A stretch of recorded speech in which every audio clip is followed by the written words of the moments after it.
Muchísimas gracias por continuar con nosotros. Como decíamos en la introducción del programa, nos acompaña el doctor Marcos de Mota, médico especialista en pediatría, y él viene a tratar con el programa un tema muy importante, que es la mortalidad neonatal. Doctor, muy buenas noches y bienvenido. Buenas noches, Tacón, Bélgica, Víctor, Domingo, a todo el público que sigue siempre este programa. Para mí es como estar en mi casa en esta hora y poder compartir algunos de los conocimientos nuestros con el objetivo de que sirvan de beneficio y de orientación a la población. Y eso no es un cliché, Marcos, más de 25 años o 20 Sí. viniendo a este programa. Así es, así es. Marcos, en los periódicos nacionales, especialmente en el Listín Diario de esta semana, sale un artículo en primera página, diríamos que casi escandaloso. Dice, niños copan emergencias con afección respiratoria. ¿A qué se debe? ¿Se debe al polvo de Sahara? ¿Se debe a que podría ser el contacto con el COVID u otras enfermedades? Sí, cómo no. Eso es multifactorial. Realmente sabe que durante los inicios de la pandemia, pues la mayoría de la población estaba recogida. Así como se va abriendo la sociedad y la gente comparte más, hay más interacción, pues hay más posibilidad del aumento de los procesos gripales, de las neumonías. Pero también actualmente los efectos del cambio climático, la lluvia, el calor y lo que es el polvo de Sahara, que ya la gente conoce, pues eso hace que se arrastren muchos virus y bacterias al medio ambiente y entonces provoca un aumento de los procesos gripales, tanto por virus como por bacterias, y también desencadenan las crisis de asma.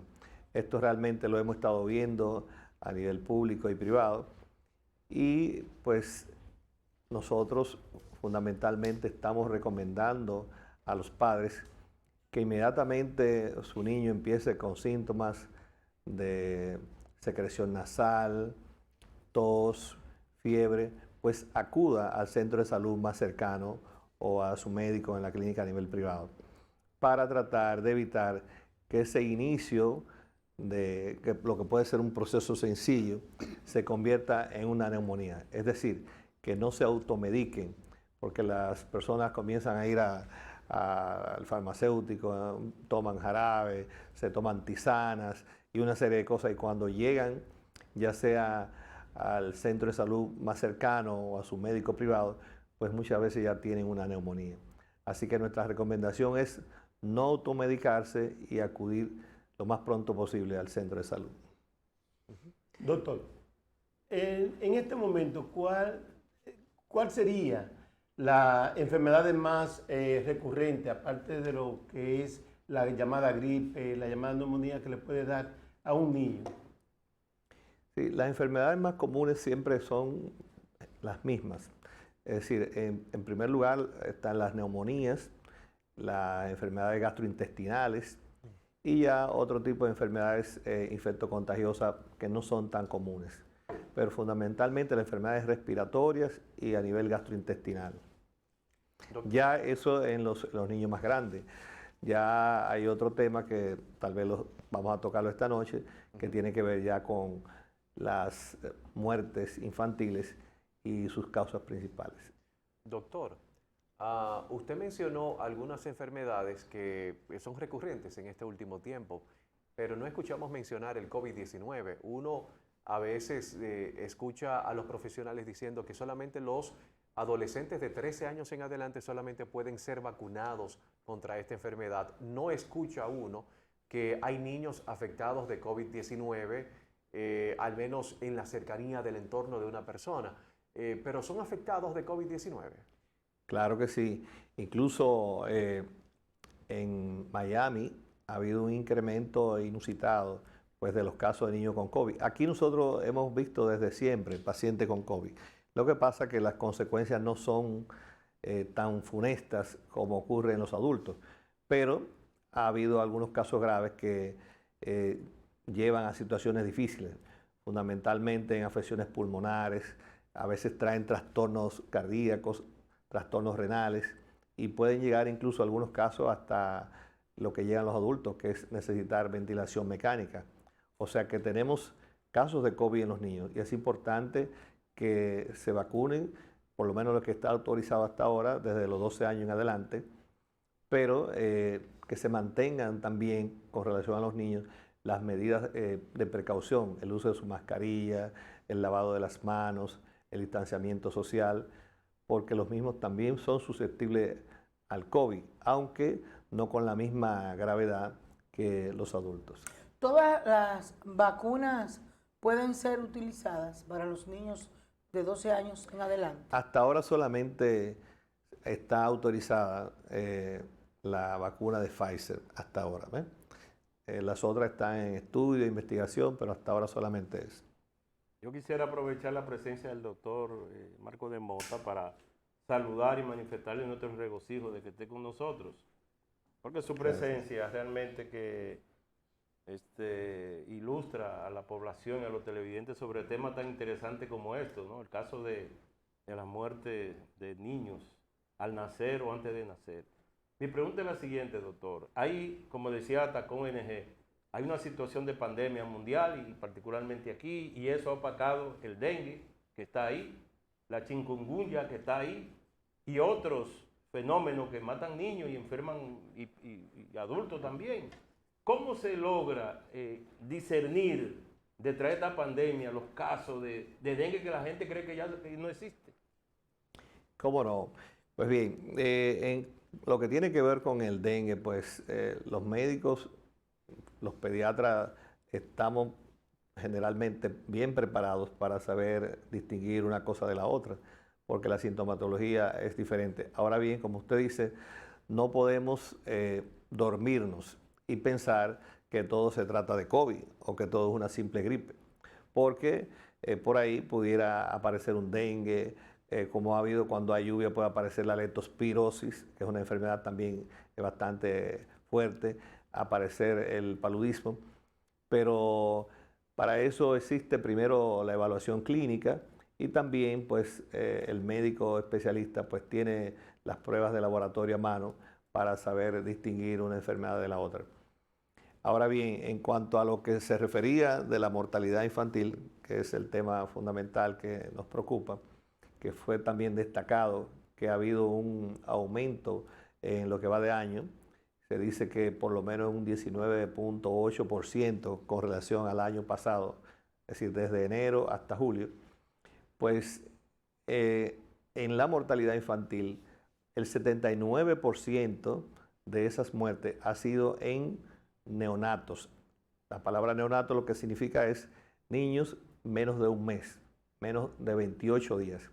Entonces creo que las políticas públicas en el aspecto de salud pública pues deben ir enfocadas a esa parte, porque realmente nuestros niños se están muriendo más en esa etapa.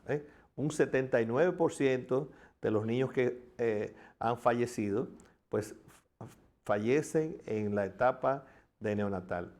¿Pero por qué? Exactamente. Porque veo hay una información también de la UNICEF que dice que en el 2021 habrá más muertes maternas y neonatales que de coronavirus.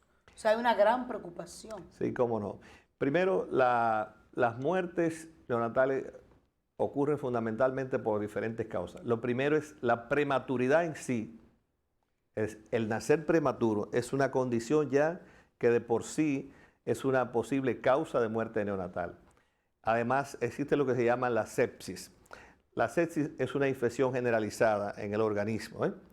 Y también aquellos niños que presentan lo que nosotros llamamos un síndrome de distrés respiratorio. Por eso es sinónimo de septicemia. Exacto. Lo único que en la septicemia ya está identificado el germen, pero es una infección de la sangre, para decirlo más fácilmente. Correcto. Entonces, creo que ahí es que hay que enfocarse fundamentalmente, porque la mayoría de las muertes infantiles están ocurriendo, dicen que un 79% en este año, muertes neonatales. Y ¿Cuáles son las causas del por qué nacen prematuros los niños? Se dice que hay diferentes factores de manera rápida. Pues, en primer lugar, hay un factor fundamental, que es la condición socioeconómica de la madre. También se dice sociobiológica, es decir, estos problemas ocurren generalmente donde hay más pobreza. Y también ya hay una condición biológica de nuestras madres, fundamentalmente en Latinoamérica, que tiene que ver con los siguientes factores, es decir, en cuanto al peso, en cuanto a la talla, en cuanto a la malnutrición, y a eso se le agrega, y es una parte muy importante, el embarazo en las adolescentes. Es decir, hay un aumento inusitado en Latinoamérica, pero en nuestro país es uno de los países con un más alto índice de embarazo en adolescentes. Y esto son de las causas que contribuyen a aumentar los partos prematuros. Además, ya existen condiciones propias de la madre, es decir, aquellas madres que se embarazan con mucha frecuencia, madres que han tenido antecedentes de parto prematuro, madres que tienen problemas ya de salud como hipertensión, diabetes, problemas de tiroides. Y ya hay otras causas que ocurren en medio del embarazo.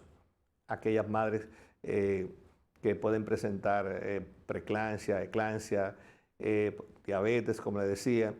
También dentro del embarazo puede haber infecciones vaginales que son muy importantes, infecciones de orina.